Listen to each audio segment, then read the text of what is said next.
Welcome to the Psychosocial Safety Summit coming to you in Brisbane in October 2024. This year, we're doing things differently and introducing you to the speakers and supporters in the lead up to the event. I want you to get to know these incredible people before you arrive, and if you haven't got your ticket yet, jump on the link below. Now, today I'd like to introduce you to Michelle McFadyen, who will be co-presenting with Lady Nearsa. Michelle, thank you so much for being a part of the summit this year. I'm so excited about it. Me too, Nicole. I can't wait. Can you share with us your background and experience? Let people know where you come from and why you're here.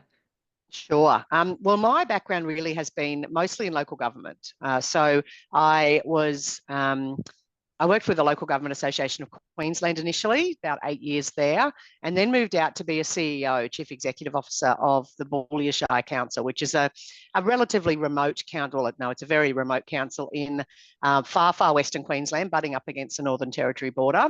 And I was its CEO for 2.5 years.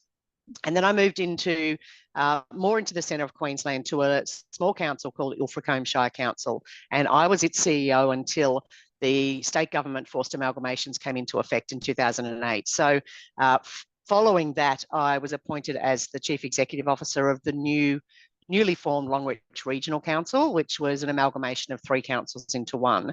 And that was a really challenging time. 3 communities that didn't want to be brought together and 3 workforces that didn't want to be brought together. So quite a challenging 4.5 years of my career. And following that, I moved down to mid-North Coast, New South Wales, where I was the Deputy General Manager, Corporate and Community with the Bellingen Shire Council for just under 9 years. And when I was a CEO in local government, particularly in Queensland, it was back, I was 32 years old when I first became a CEO, but it was back in the day when there were very few women in those roles. So every council I worked in Queensland as a CEO, I was the first woman CEO. And that was not only a shock for the workforce, but it was also a shock for the communities in many cases. It's nice to see, though, that we have a lot more women in those positions now. And what are you doing now? So now I left local government proper as an employee, I suppose, about 2.5 years ago. Really, I think COVID made everybody rethink a number of things. And certainly for me, it helped me understand that what I really wanted moving forward was a number of things. One was flexibility. A second one was the ability to spend more of my time doing the things that really lit me up, which was really working with the people in organisations and focusing on workplace wellbeing and leadership development, particularly for women. And the third one was they're really senior positions that I talked about, and particularly in small councils, there's no anonymity with them. And so you are always on, walking to the local IGA, going to play sport on the weekend, whatever it is, you're not just Michelle, another resident, you're Michelle, the CEO. And that takes a toll. So I really wanted to move away from having my identity wrapped up in the roles that I did and focus more on the things that I really wanted to do. So I've been consulting now for 2.5 years and I'm loving it. Yeah. And so what are some of the services that you specialize in and provide? Sure. So I do a lot of general workplace wellbeing things. So workplace wellbeing strategies, workplace wellbeing sessions. So I'm doing a lot of sessions with, say, emergency services workers, firefighters, for example, before they go out into their fire season, as a kind of check-in, an opportunity for them to sink in and, am I ready? What do I need to address in myself before I head out onto these fire grounds and into this season? I do women's leadership development, particularly for women that aren't yet in the leadership pipeline. So a program I have called Elevate, and I take women on a 12-week journey. They're normally not in leadership positions, but they are looking to move into the leadership pipeline. And the organisations that I'm working with have really recognised the gaps in the gender equality in their senior executive teams and often in their group leader levels as well. And in recognising that, have devoted some resources and put their money where their mouth is, I suppose, to try and support the women in their organisations to be ready to step into that leadership pipeline when and if the positions become available for them. I also am a mental health first aid instructor, and I've been doing that for maybe 5 years now. And I also do a number of other mental health sort of awareness sessions as well, and general leadership development, confidence and assertiveness for leaders and the like. Yeah, fantastic. And that is exactly why you're speaking at the summit. Yep. Can you give us a high-level teaser of what you're going to be talking about?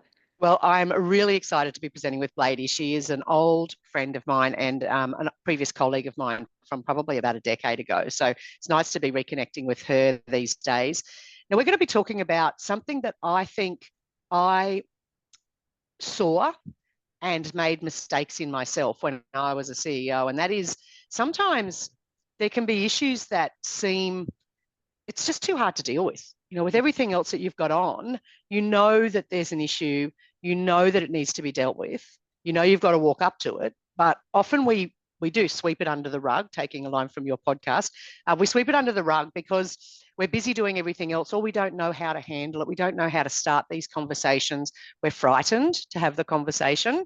And I know I made that mistake myself. And in every time that I chose not to approach things when I knew there was an issue and to sweep them under the rug for a while at least, they got bigger and they got worse and they got harder to deal with. So what Blady and I are going to be talking about is the different communication styles for a start, and the different kinds of conflict styles that we have and that we have and that we'll be dealing with in a workplace.